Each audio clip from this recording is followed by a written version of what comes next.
ఎవరైతే ఆ నంబర్కి ఫోన్ చేశారో ఒక ట్రాకర్ మెయింటైన్ చేసి ప్రతి 2 గంటలు ఒకసారి వాళ్ళ పరిస్థితులు ఏంటి, ఫుడ్ కానీ, వాటర్ కానీ, పవర్ కానీ ఎన్ని ఉన్నాయా లేవా, ఏమైనా చేసేది ఉందని కూడా రియల్ టైం తెలుసుకుంటాం జరిగింది.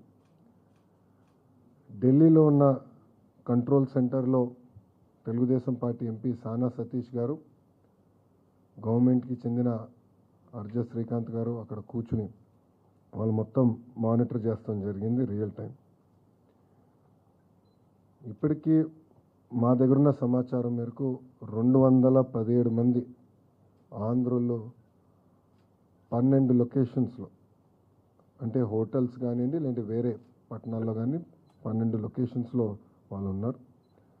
దీంట్లో సుమారుగా 173 మంది కఠ్మండూలో, 22 మంది హెటౌడాలో, 10 మంది పోఖ్రాలో, 12 మంది సిమికోట్లో ఉన్నవారు. ఇది మేము టైం టు టైం మానిటర్ చేస్తున్నాం. దాంట్లో సుమారుగా 118 మంది మహిళలు ఉన్నారు, 98 మంది మగవాళ్ళు ఉన్నారు. అటు ఏపీ భవన్ కానివ్వండి, ఇక్కడ ఆంధ్ర రాష్ట్రంలో ఉన్న కమాండ్ సెంటర్ కానివ్వండి, మేము టైం టు టైం అటు ఎంబసీతో అదేవిధంగా ఇతర అధికారులతో మాట్లాడటం జరిగింది.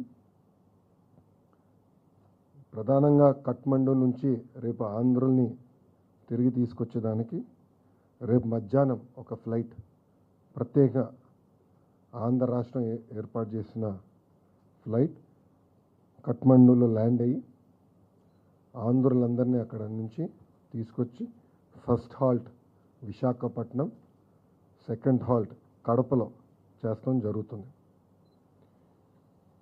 ఇక్కడ కానీ ఒకసారి చూస్తే కఠ్మండూతో పాటు సిమికోట్లో ఉన్న 12 మంది వాళ్ళని ఇప్పుడు నేపాల్గంజ్ ఎయిర్పోర్ట్, అంటే యూపీ బార్డర్ పక్కన ఉన్న ఎయిర్పోర్ట్కి వాళ్ళని రేపు పొద్దున తరలిస్తాం జరుగుతుంది.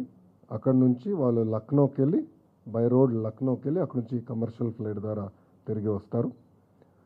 పోఖ్రాలో ఉన్న వారిని 10 మందిని రేపు పొద్దున ప్రత్యేక విమానం ద్వారా కఠ్మండూకి తీసుకొస్తాం. అక్కడి నుంచి మనం పెడుతున్న విమానం ద్వారా తిరిగి ఆంధ్ర రాష్ట్రానికి వస్తారు.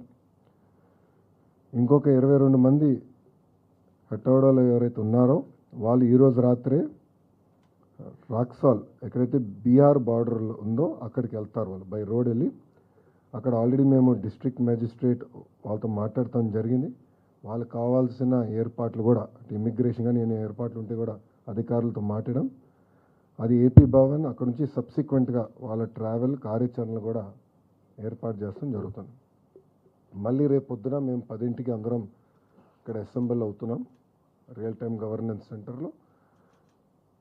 రేపు 10 నుంచి కంటిన్యూస్గా మానిటర్ చేసి ప్రతి ఆంధ్రుడు తిరిగి వచ్చే వరకు మేము అందరం పనిచేస్తాం. కేవలం విశాఖపట్నానికి, కడపకే కాదు, ప్రభుత్వం వాళ్ళని వాళ్ళ ఇంట్లో దించే బాధ్యత తీసుకుంటాం.